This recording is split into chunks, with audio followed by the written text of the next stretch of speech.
Happy Sunday, everybody. Steve here. I'm sitting here in Wilmington, Ohio. Um, yes, I know I probably look tired.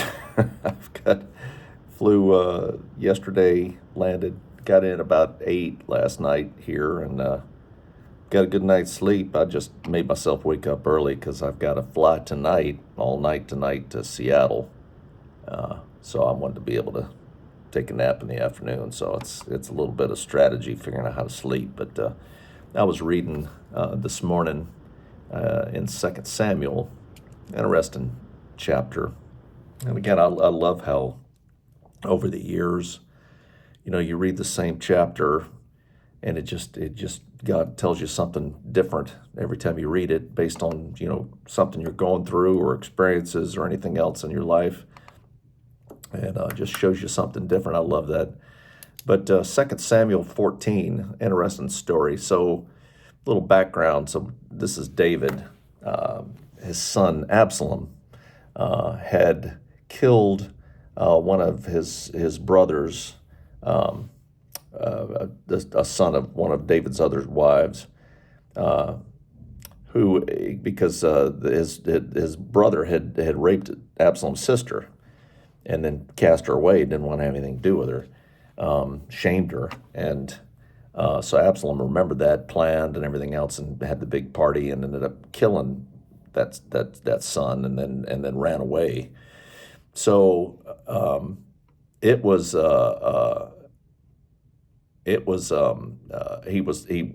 fled to another country to get away from being hunted down. So Joab was David's general. Saw that David's heart longed for Absalom, that he missed a son. It always seemed like he really had a soft place for his children. And it kind of turns out that almost too soft a heart, because of course Absalom later on would come after him and betray him. But anyway, at the time, so he missed Absalom. And so Joab sent this wise woman, found a woman, brought her there, and he said, "Okay, I want you to go in. I want you to say this." So she went in and told David this story about how her husband had died. She had 2 sons, and they got into a fight out in the field, and basically one of them hit the other and killed him. And now the whole clan had risen up, and basically were coming. They said, "You hand your son over because he needs to die." And she's like, "God, it happens. I mean, the last coal of this fire of my family goes out. I mean, I'll have nothing. I have no man to take care of me, or no sons to pass along my husband's name or anything else." And she was pleading with David to step in. He said he would. He said, "Okay, go home. I'm going to issue an order. Your son's going to be fine." And she said, "Pardon me and my family. Let the king and his throne be without guilt." And that's verse 9. And he said, verse 10, he said, "If anyone says anything to you, bring them to me, and they will not bother you again." Now, the law is pretty clear. An eye for an eye. The law's pretty clear. He killed his brother. He's supposed to die. That's the law.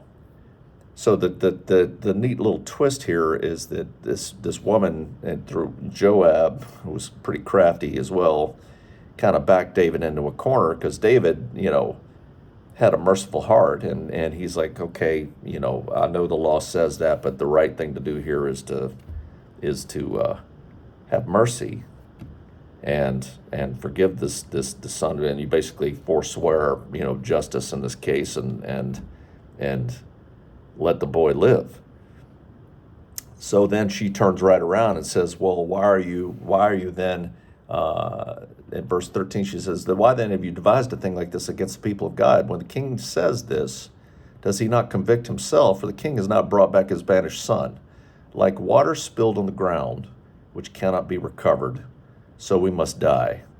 But that is not what God desires." This is the verse that really gets me. "But that is not what God desires. Rather, he devises ways so that a banished person does not remain banished from him. Which, so that really hit me, you know, that it's like the story that I don't know, I've told it before. This soldier in Napoleon's army deserted or whatever he did, ran or something, and basically was going to be shot. And the boy's mother went to Napoleon and said, "Hey, please show mercy." And he said, "Your son doesn't deserve mercy." And she said, if he deserved it, then it wouldn't be mercy. And so this is kind of a case where, and I was reading through some different interpretations of this verse and everything else, but basically, in this case, mercy transcends justice. That the boy deserved it. The law says that, but the appeal to David and the appeal to God is that we deserve death. We deserve to be punished. But, God, through his mercy, transcends that and forgives us our sins and cleanses us of all unrighteousness when we ask. That mercy, his mercy, transcends what we deserve, the justice. That he makes a way to bring us back to him, which, and if you look all the way in Genesis chapter 3, right after Adam and Eve ate from the tree of knowledge of good and evil, and God's, basically he cursed the serpent. And in verse 15, he says, "I will put enmity between you and the woman, and between your offspring and hers. He will crush your head, and you will strike his heel." So God was already had a plan. This is foreshadowing Jesus down the road. That he already had a plan to reconcile man to himself. That he was already making a plan to bring us back into the fold, to bring us back, the prodigal son, back home.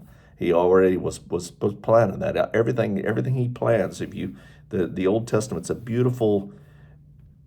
Everything points to God's plan to bring us back to him, to reconcile us with him, and it transcends what we deserve. So I love that. This was really a blessing to me. I hope it is to you. Hope you have a great Sunday, and we'll see you next time. Take care.